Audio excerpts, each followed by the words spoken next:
J'ai fait un bac STI 2D. Ensuite, je suis allé en BTS, mécanique moto. C'est ce qui m'intéressait en suivant.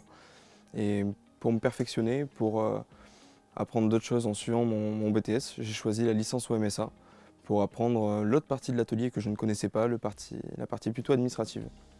Actuellement, j'ai créé 4 sociétés de mécanique moto, de vente de moto et de préparation moto.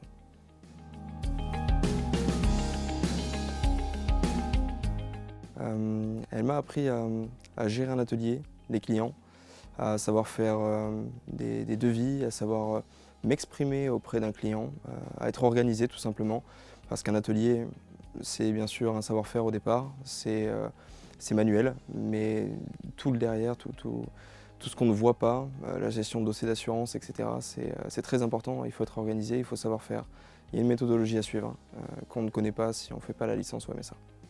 Ce à quoi je ne m'attendais pas et que j'ai beaucoup apprécié, c'est le côté management.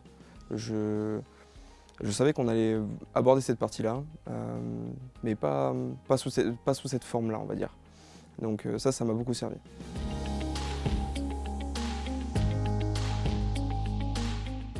En premier lieu, le management, justement, dont je parlais tout à l'heure. Je ne pensais pas en avoir autant besoin aujourd'hui.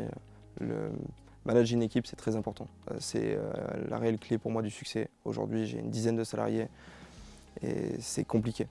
C'est très très compliqué. Donc le management pour moi était vraiment un gros point fort de la licence au MSA. Gestion de conflits, le fait de savoir s'exprimer,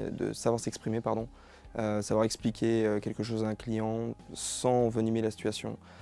Ça, c'était vraiment des cours qui ont été très très bénéfiques pour moi dans l'avenir suite à la licence au MSA.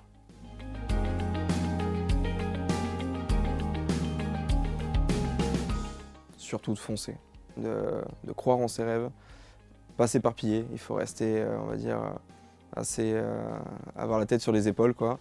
Mais foncer. Foncer tête baissée. Si c'est ça vraiment qui vous intéresse, si vous êtes volontaire, si vous aimez ce que vous faites, ça va bien se passer et ça prend de l'ampleur.